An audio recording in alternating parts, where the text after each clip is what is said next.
are going to pick up in Exodus chapter 7 today. So if you have your Bible, I would invite you to turn there with us. If you don't have your Bible, we'll have the words up here on the screen. But there's something about having your Bible in your hands. And if you don't have a Bible, we have some out here on the bookshelves that you're welcome to take.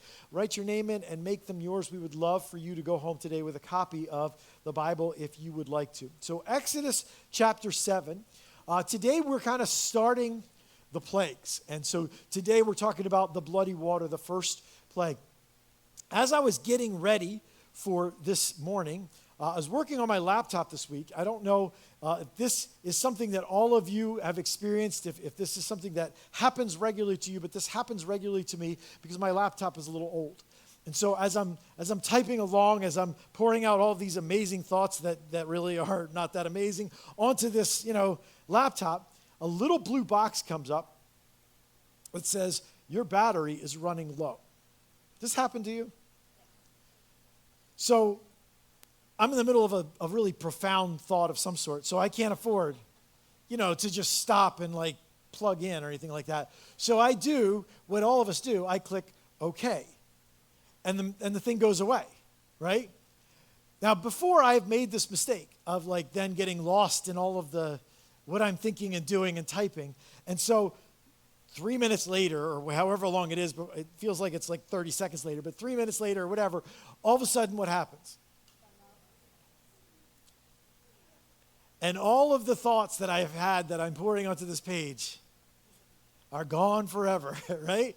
Because I did not heed the warning. Now this week, when that happened, when it showed up on my screen, I immediately began to look for the charger because I know my computer has zero battery at all left over when it says that. And so I'm frantically looking around, and there's this adrenaline rush to am I going to find the charger in time and get it plugged in before, and then when you get it there and you're trying to is it on this side or is it on this side, and trying to get it lined up, and is it going to shut down before it's, and you plug it in and you're yes! And nobody's there to celebrate with you over this amazing accomplishment that you had. We ignore warnings all the time. Why do we do that? Why do we ignore warnings? Sometimes it's because we don't believe the warning. We don't believe the one telling us. Someone comes, the boy who cries wolf, someone comes and tells us something, and we're yeah, whatever. I had people for many, many years talking about all the bad things that were going to happen, and our finances, and our economy, and our government, and whatever. And eventually you kind of you grow a little callous to their warnings because they keep warning you about everything. They're always on high alert about everything, and you just kind of stop believing them. Sometimes you don't believe the warning because you don't want to stop doing what you're doing. You don't want to do what the warning asks you to do. You don't like what the warning asks you to do. You would rather keep doing what you're doing. But if you've lived any length of time and you've been aware and you're not just completely ignoring your life, ignoring warnings doesn't mean that the trouble doesn't come, right? If it's a legitimate warning, the little blue box on your computer, that your battery's about to die, it doesn't mean that if you ignore it that the problem went away. We would like for the problem to go away, and for whatever time between wiping it away and the problem showing up, we may believe that we've made the problem go away, but reality is a stubborn thing. You cannot really mold reality just by ignoring what's happening. I drove home from college in Florida one Christmas break, and I've told you guys this before, some of you, but I drove home from college one time from Pensacola, Florida to New Jersey with my brake warning light on the whole trip. Yeah. And in addition to a little red light that was in my face the whole way, my brake pedal went completely to the floorboards before it did anything, right? But see, here's the thing. I ignored that warning the whole way home because I wanted to get home. And as a 19-year-old or whatever I was, 20, I thought, no big deal. I'll just use the emergency brake. I mean, I'm driving on a highway anyway. What do I need a brake for, And which all was working really well. We were driving through the night and everything was good. And we're zipping along the road and whatever. And I'm figuring out how to hold that brake release and push it. And it's just really, really a good idea until we hit Washington, D.C. And it was like 3 hours of stop and go traffic. And I was like, you're an idiot, Mark. This is the worst idea ever. Ignoring warnings is something we all do, but it's not a good idea, especially when the warning is something that comes from God. What we're going to find today as we begin these stories of the plagues is that the plagues of Egypt are an exercise in ignoring the warnings of Almighty God. You may have ignored warnings in your life from computers or cars, but the bigger question that I have for you today is, are you ignoring or have you ignored warnings from God? Maybe you sat in a church service and you've listened to what's being said, or you've tuned into a podcast and you've heard something, and something in your soul happened. You knew that it was a warning from God about something that you were doing that you shouldn't be doing, or something that you weren't doing that you should be doing. Something about your value system, or something about your mindset, or something about something in your life that needed to be different. And you ignored it, thinking it will just go away. You ever done that?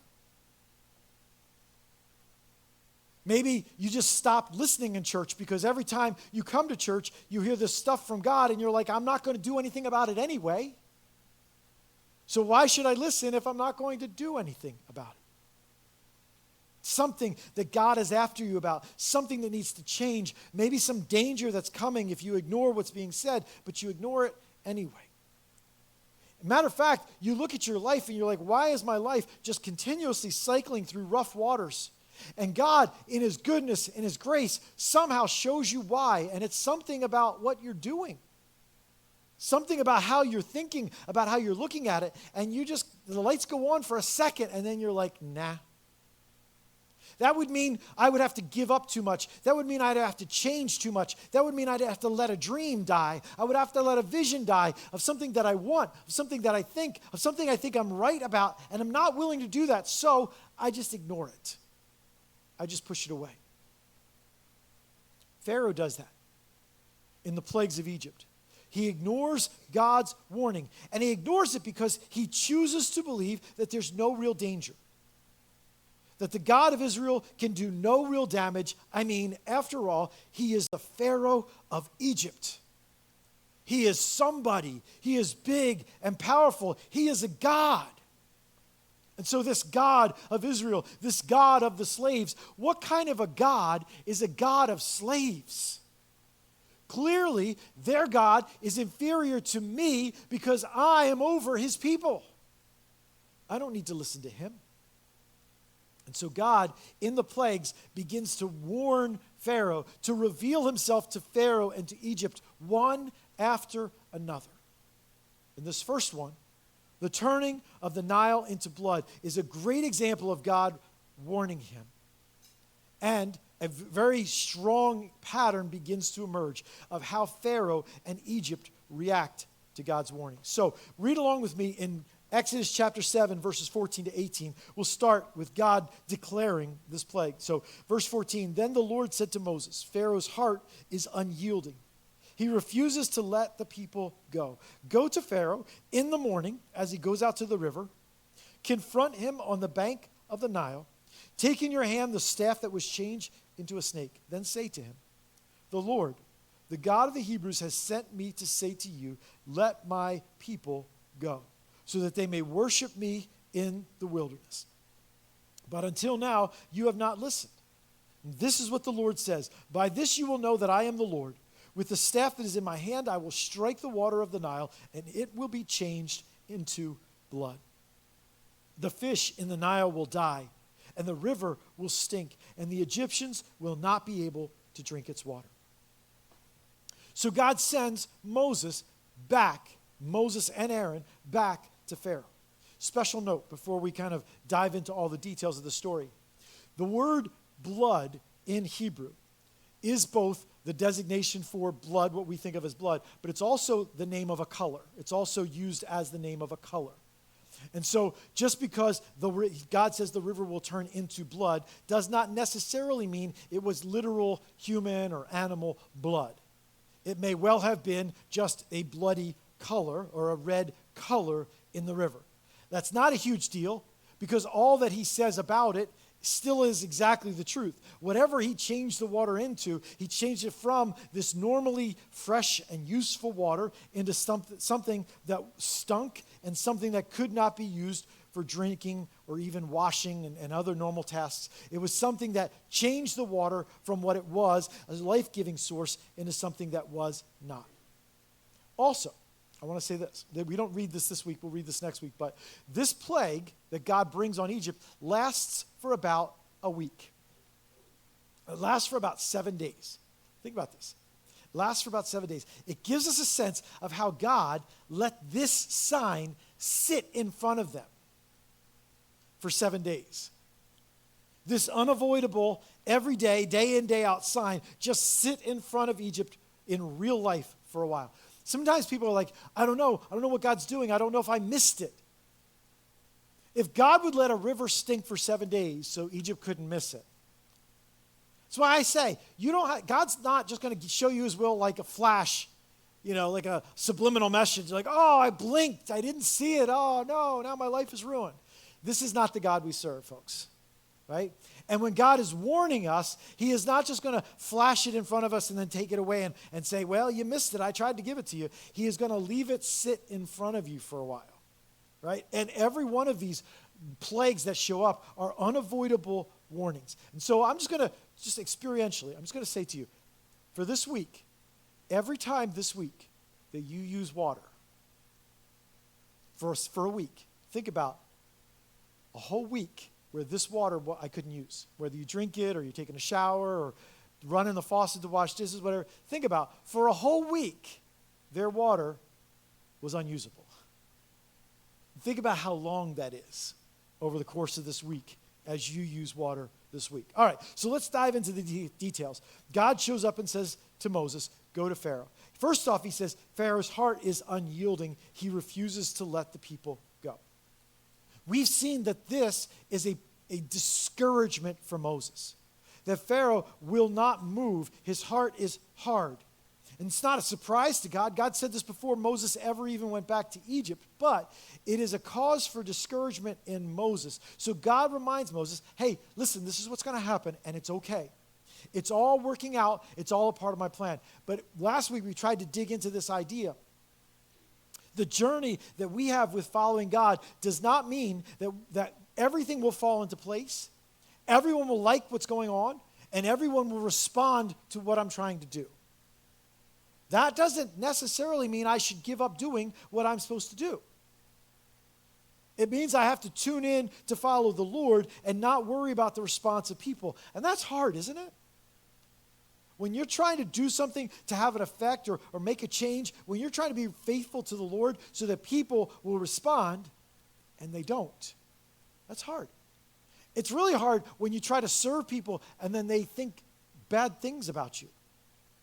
What's in it for you? And why are you doing this? And you just think you're something. And like the accusation that comes back when you've tried to help folks. That's why for different reasons when we talk about who people are serving, we're talking about encourage them. When you see people who are taking care of your children on Sunday morning, people making coffee, people are serving in different areas, encourage them. Respond to them. Because it's a source that the enemy often uses to discourage people and tell people to give up. The question for us, whether people respond or not, if you've been called to serve, the question is, am I going to allow their response to discourage me and overwhelm God's calling in my life? Or am I going to get my eyes off of people and onto God? That's always a challenge. But I will tell you, it gets tiresome. And that give up is a reflection of, man, I can't keep doing this and get rejected. I can't keep doing this and see nothing happen. I can't keep doing this. Sometimes the reason it's hard is because we keep pushing forward when God's not the one doing it. But I would say in context here, Moses is doing it because God asked him to do it. And the response, the pushback is the enemy wants to take somebody's rejection of God's call in your life and tell you just give up. Just go away. Don't give up just because it doesn't seem like it's working. Only turn back if you become convinced that God, you thought this was something God wanted you to do, but it turns out you maybe weren't right. and God is redirecting you, or God had you do that for a season, and now don't give up because people don't respond. Because God often calls us to walk a journey of faithfulness in the face of rejection from people, just like he does here with Moses and Aaron. And so he says, okay, Pharaoh's not responding. He refuses to let the people go. Now, here's what I want you to do. I want you to go meet him at the river at his bath time. Now, we think about everybody gets a bath every day. Back in this time, very few people could afford the time to get a bath every day. So Pharaoh, being very powerful and wealthy, would go down to the Nile River. This was a sign of prestige. It was a sign of his wealth. It was a sign of his position, a sign of his power. But he went out every day to use the river. And before he got into court, before he was around all his officials, he's out here by himself. And God says to Moses and Aaron, go meet him down at the river. I want this to be personal to Pharaoh. I want you to show up in his morning routine. I want you to be in front of him and in front of like something that he just takes for granted. The river in front of him, the Nile River. I want him to see it. And I want that feeling in him about this river is way too big for anything bad to ever happen to it. This river is way too powerful. It's always here. It will never be compromised. It will never be ruined. So God sets the stage in front of the Nile River because this is where he wants to meet Pharaoh. It is a powerful way to open Pharaoh's eyes to the lie that he has been believing. He thinks God is not big enough, God is not powerful enough to do anything that really hurts Egypt. And so changing the Nile, changing their water into bloody water, is a clear sign to Pharaoh that he's wrong. Because first of all, the river is huge. It is not something where you could throw a little dye, food coloring or something, into the river and like, ha-ha, bloody water. It's a huge river with lots and lots of branches to it. It's something that is so big you wouldn't even try to do something with it like that. This river turning into blood is going to be something that Pharaoh can't ignore. And the reason he can't ignore it is because it's so big and because it's right in front of him. God says to Moses and Aaron, go to him in the morning while he's in front of the river, and he will watch you do this. He's not like Pharaoh's going to wake up in the morning and look out and like, something seems wrong with the river. He's going to be, Moses and Aaron showed up, and they did something, and now this river right in front of me turned into something else. It was in his way. It was in the way of his agenda. It was right in front of his eyes. And what happens compromises the drinking water for all humans and animals. And yet, when God does it, Pharaoh's heart ignores it anyway. Have you ever watched somebody do that? Where like God is like all the flashing lights and the bells and whistles going to warn them. And you're like, can't you see it? And they ignore him anyway. There's a discouragement to that, right? Like, what are you doing? There's a heartbreak to that if it's your children, if it's your spouse, if it's your parents, if it's your dear friend. And we're walking into trouble that God has warned them about. That they know better. They've lived through this before. They've seen this before. They should know better. When God is trying to get our attention, I can look at someone else and like, God's trying to get your attention. You should listen. But I don't really have a say about what they do. You know who I have a say about? Me. So when God is trying to get my attention, I should let him. When God is trying to get a hold of my soul, I should let him. If it's a struggle to hear God, if it's a struggle to stop, if it's a struggle when that blue light comes on my laptop to stop doing what I'm doing and respond to the warning, then I've got to remember why it's a struggle for me to listen to God in the midst of my plans and my life. We've got to acknowledge our humanity. I tend to trust my own plan. How about you? I tend to trust my own control, my own emotions, my own understanding. I naturally lean into those things. And so when God gives me a warning that asks me to stop going the direction I'm going, stop doing the things I'm doing, stop moving forward with all my plans, and listen to him, and that's hard for me to do, it's because my flesh has taken over.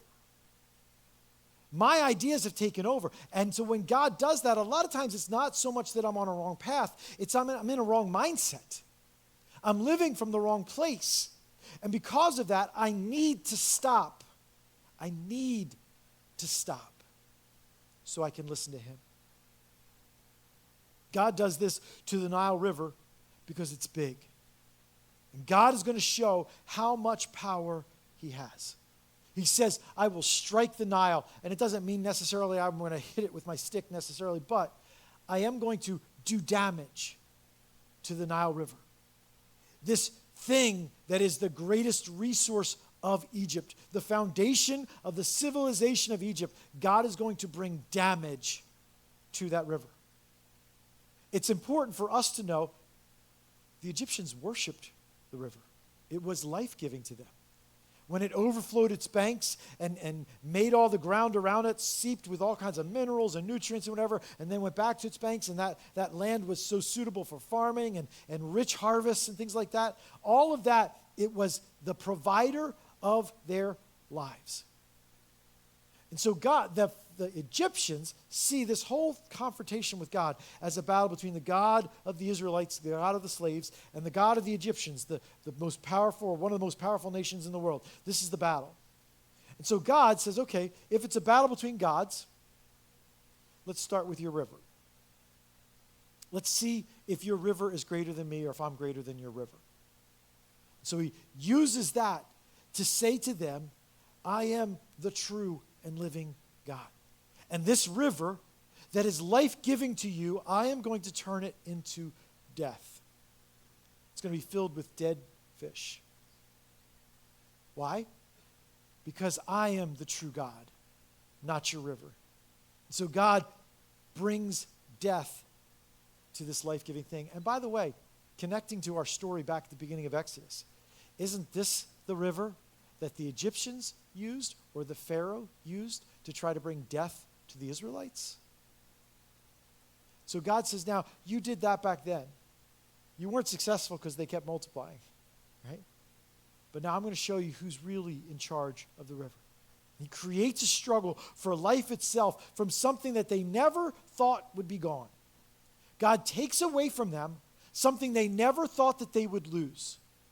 Something they didn't think about this in your life. Something they never thought they would lose and they didn't think they could live without. And he takes it away from them. Why? Sometimes in our lives, the why, God, why'd you do that to me? Why are you allowing this to happen? Why did you take that away from me? I can't live without it, and I never thought I would lose it. Why did God do that here? God does that so that our hope and our attention is not on these things that can't be our God. There are things that can't be our hope. There are things that can't satisfy. They can't bring answer to us. God took away their river because it was big, because it was undeniable that this wasn't some magic trick. On another note, he made this the first plague, and he did it in a way that was going to make it very clear that it was no accident. Keep going in the story because then we'll see it happen. Verse 19 down to verse 21. It says this, the Lord said to Moses, tell Aaron, take your staff and stretch out your hand over the waters of Egypt, over the streams and canals, over the ponds and all the reservoirs, and they will turn to blood. Blood will be everywhere in Egypt, even in vessels of wood and stone. Moses and Aaron did just as the Lord had commanded. He raised his staff in the presence of Pharaoh and his officials and struck the water of the Nile, and all the water was changed into blood.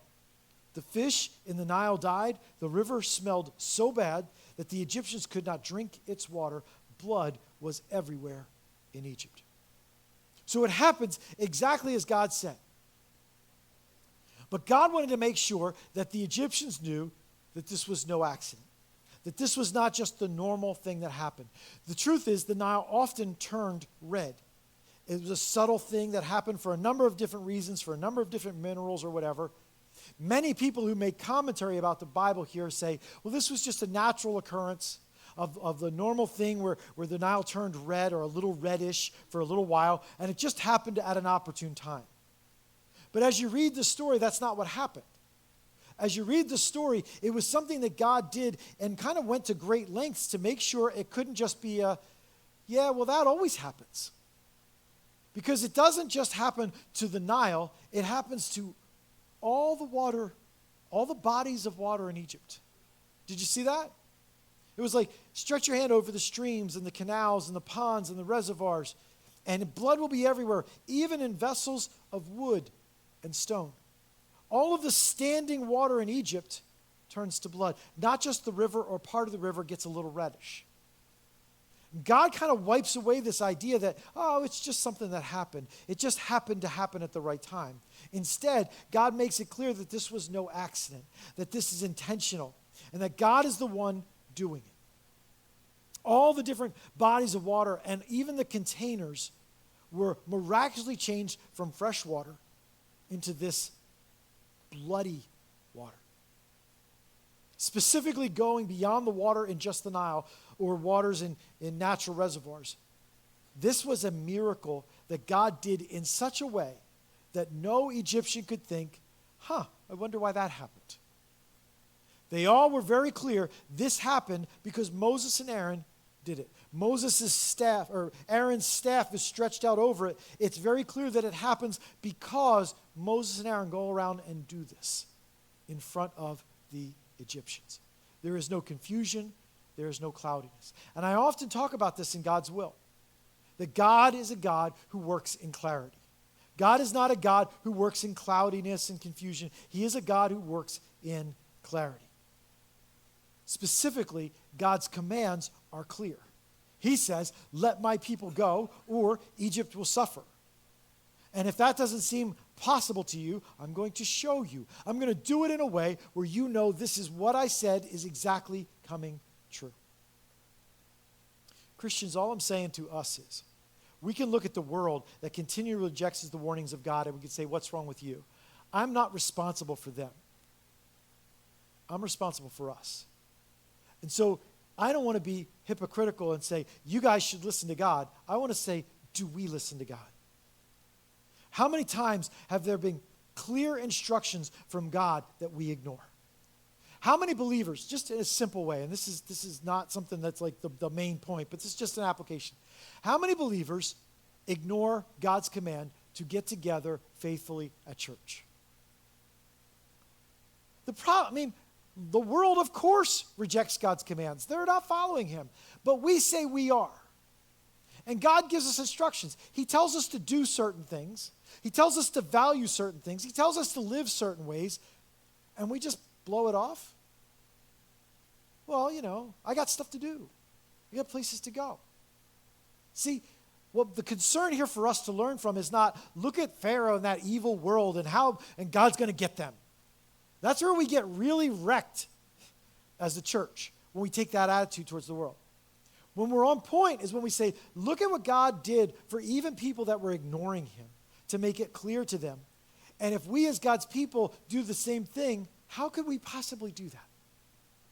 How could we possibly blow off what God has asked us to do? Maybe we've struggled in life because what we've done is pushed away God's instructions for us. If faith is how we live, if faith is our connection to God, if faith is the source of our life, because our faith is what connects us to the Lord of life, then is pushing away faith, pushing away answers and power and hope? Do we live powerless because we ignore God, even when he faithfully is trying to get our attention? The end of this story is that the Egyptians pretty much pretend nothing's wrong. Okay? So the last couple of verses here, verses 22 to 24. But the Egyptian magicians did the same thing by their secret arts, and Pharaoh's heart became hard. He would not listen to Moses and Aaron, just as the Lord had said. Instead, he turned and went into his palace and did not even take this to heart. And all the Egyptians dug along the Nile to get drinking water because they could not drink the water of the river. This is an incredible reality that humans do all the time. You do it too. They went, well, God did that. God said that. What am I going to do about it? Option A, submit to him. Surrender, follow him. That's not an option. It's too messy. It's too hard. It's too awkward. It's too much would change. I don't want all that. So what's option B? I'll make do with what I got. It says that Pharaoh's magicians imitated this. They were able to take water and turn it into blood in pots and jars and whatever. But if it was a real battle between gods, what would they have done? They would have turned the water back into water. Right? Duplicating the trick is not exactly the same as showing superiority. They would have undone the transformation. But Pharaoh takes that little sign, that little thing, and he says, I'm just going to go back to my palace and go on with my business. I'm going to act like nothing happened. Like God didn't speak and there's no problem. Even though all week long there's water, useless water, and the whole land stinks because of the water that was turned into blood. Why does he do that? How does he do that? Here's why and here's how. And I'm going to tell you this because I think this affects every single day of your life. The mindset you already have affects how you hear what's happening in your life. If you're, like Pharaoh, already has his mind made up that I'm greater than God, so everything he hears goes through that filter.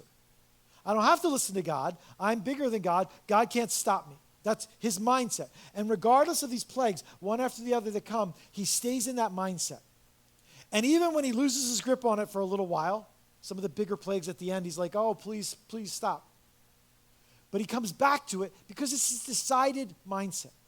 I talk a lot of time to people who are struggling with doubt about, is all this real? And do I just believe it because I was born in this country and because I was taught this growing up? Is this all real? Here's what I'll tell you.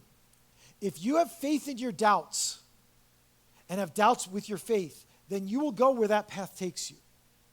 Your mindset will process all that's coming in through doubt until you doubt everything, and you can't be sure of anything. And you will wind up where that takes you. I don't know what to believe. I hope there's a God, but I don't know, and I can't know because I doubt and I doubt and I doubt. Your mindset, well, this is fine, and there's nothing wrong with this, and God, why would God take this away from me? As though you're the arbiter of what's allowed and what's not allowed. As though you're the judge of what's good and what's not, instead of being someone who's surrendered and submitted. Your mindset will process everything that's happening in your life. Pharaoh's did it, and it put him on a path to real destruction. And so all of Egypt has to dig because the groundwater is their only source of water. All standing bodies of water are ruined. And so therefore, they can't drink that water, so they dig around the Nile River to find groundwater so that they can make it through the week. They find a workaround. And so do we. Some of our lives are really hard because God has given us a direction, and God has asked us to do something, and God has asked us to respond, but we can work around it.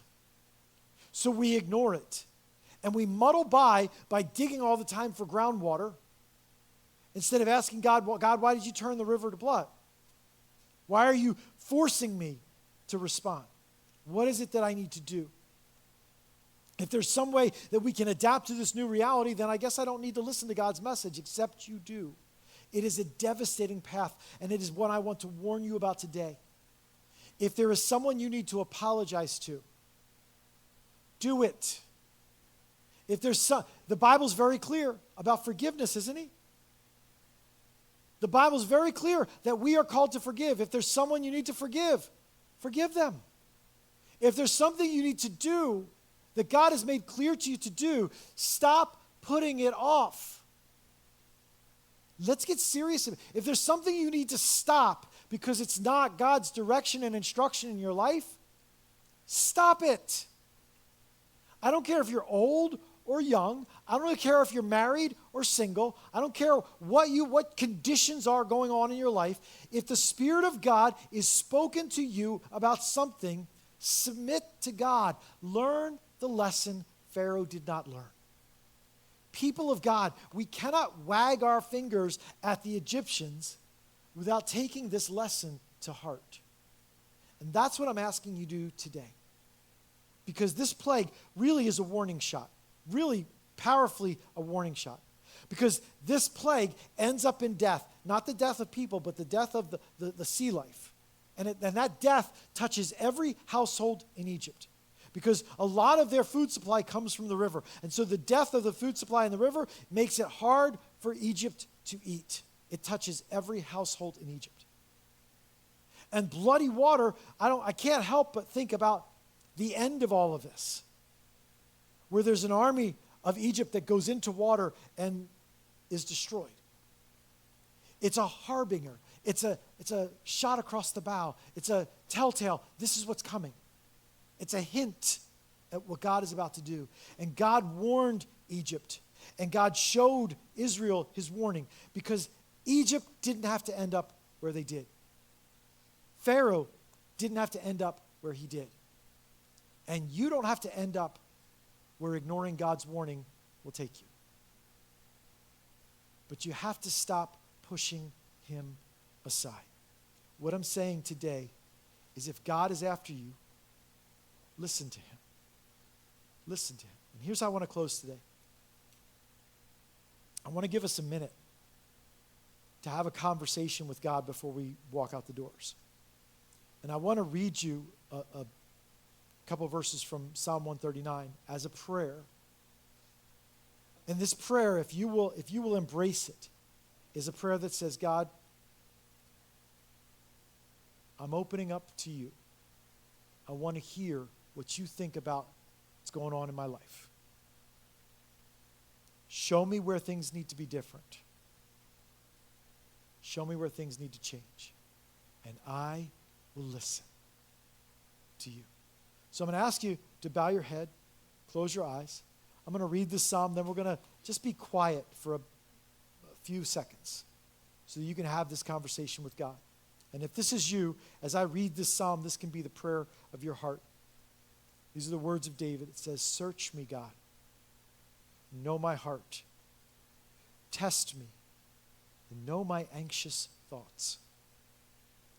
See if there is any offensive way in me. Lead me in the way everlasting.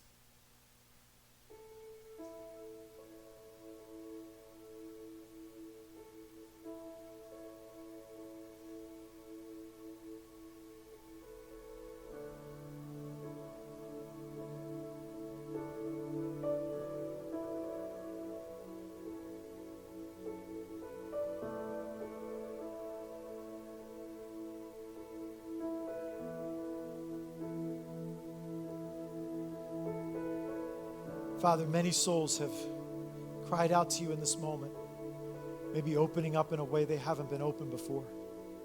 Maybe the busyness of life or the stresses of life have kind of closed us off and we didn't even realize it. And right now we've come with an open heart. God, I know you are rushing into this moment with people. I pray that you would do your work in us. As we've asked you to search us, that you would show us what you see. That you would help us to hear you clearly in a new way. And that, Father, you would give us the strength and the faith to follow you and to follow through on this. There are things that should never be the same because of the prayer we just prayed. I know the enemy would want to come and snatch this away. Father, hold him back. This tender moment for many souls, I pray, Father, that you would establish a new direction for lives that have been going the wrong direction just because we were ignoring you and ignoring your warnings. So, Father, let this take root. Teach us how to hear you, how to follow you, how to trust you, how to live as yours. I pray, Father, we will take these things to heart, that you will establish them in our souls. They will change the way we live. We give these things to you in the name of Jesus. Amen. Amen. Thanks, everybody.